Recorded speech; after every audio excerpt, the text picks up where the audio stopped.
Mayor Vico Soto, boring? Yan ang pag-uusapan natin patungkol sa kinabibiliban, hinahangaan at pinakamahusay na punong lungsod sa buong bansa ngayong araw po. Pero bago natin umpisan yan na yumiling ako na pakisubscribe ang aking YouTube channel, pakilike and share na din para mas dumami pa po ang makapanood ng content natin. Maraming salamat po sa inyo mga kaparokya at special thanks nga po pala sa lahat ng overseas sa Filipino worker or kababayan nating nagtatrabaho abroad na di nagsasawang panoorin ang aking munting handog. Sobrang na-appreciate ko po kayo mga kaparokya.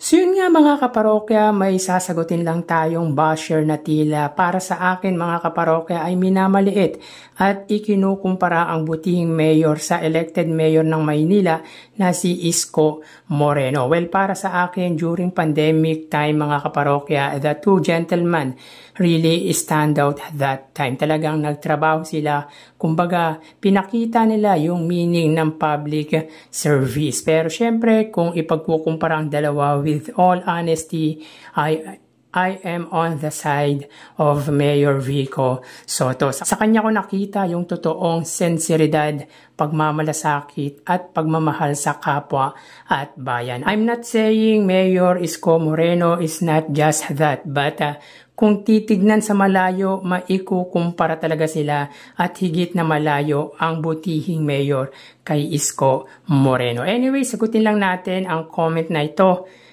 ni @Bicol Isarog. Sabi niya, boring si Vicong, di tulad ni Isko ma-action sa Manila, sa Pasig si Vico, boring, pasyal lang. Well, respetuhin natin ang pananaw ni @Bicol Isarog. Sabi nga kahit anong buti ang gawin ng isang taong ayaw mo, may masasabi at masasabi ka pa din na hindi maganda patungkol sa kanya. Very good naman ang pag-aayos ni Mayor Isko Moreno at paglinis nito sa Divisoria. Ang hindi lang okay mga kaparokya ay ang pagbenta nito ng ilang property ng lungsod po ng Maynila. Partikular nga po ng ilang bahagi ng Divisoria na lubang nakapekto po sa mga tinderong nandoon. Pagpapagawa ng ospital at pabahay sa Maynila, kung titignan sa malayo mga kaparokya ay mukhang okay naman po dahil may proyekto, may nagawa, pero ang tanong dyan, libre bang gamot meron ang pinagawang hospital? May libre bang konsulta doon? Sa pabahay, sobrang ayos ba talaga niyan? Afford ba ng mga na-settle dyan ang babayaran nila? Or babayaran nila kasi parang rent to own yan? If libre po at okay naman po, very good po yun. At saan napunta mga kaparokya ang mga pinagbentahan ng property ng Maynila? Tulad ng Harrison Plaza na isa sa pinakamatandang mall sa lungsod po ng Maynila. At bakit kahit may pinagbentahang property, may utang pa din po ang Maynila? Anyari? Anyways, sabi nila magkaiba daw ang range ng population dahil mas madami daw tao sa Maynila kaysa sa Pasig.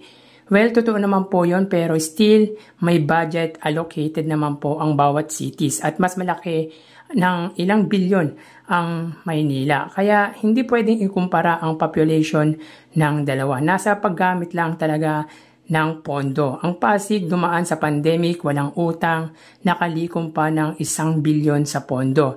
That was their first term as city mayor ng dalawang lalawigan. Take note, mas madaming ang population ang Maynila, pero mas madami naman karatig lungsod ang nalapit sa Pasig tulad ng Cainta at Taytay na natutulungan po ng Pasig government during pandemic.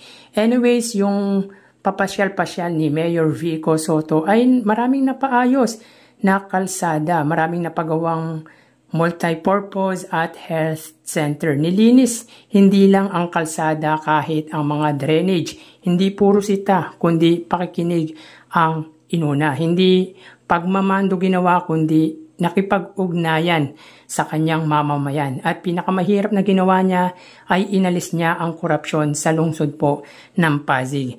Di ko nalulubos-lubusin ginawa ni Mayor Vico Soto dahil baka maubusan tayo ng oras dahil at least 5 to 6 minutes lang po ang ginagawa nating video. At para sa akin, kahit si Mayor Vico Soto pa ang maging mayor ng Maynila, magagawa pa din ito ang nagawa sa lungsod po ng Pasig. Yung pabahay at ospital may sariling pamamaraan si Mayor Vico Soto. Pabahay para sa mga apektado ng fault line or yung matatamaan po ng lindol. Yung po ay talagang kailangan na i-evacuate na po sa kanilang lugar. Kaya nagpagawa po ng pabahay si Mayor Vico Soto. Wala pang nakompromisong mga mamamayan na magbabayad ng utang ng lungsod.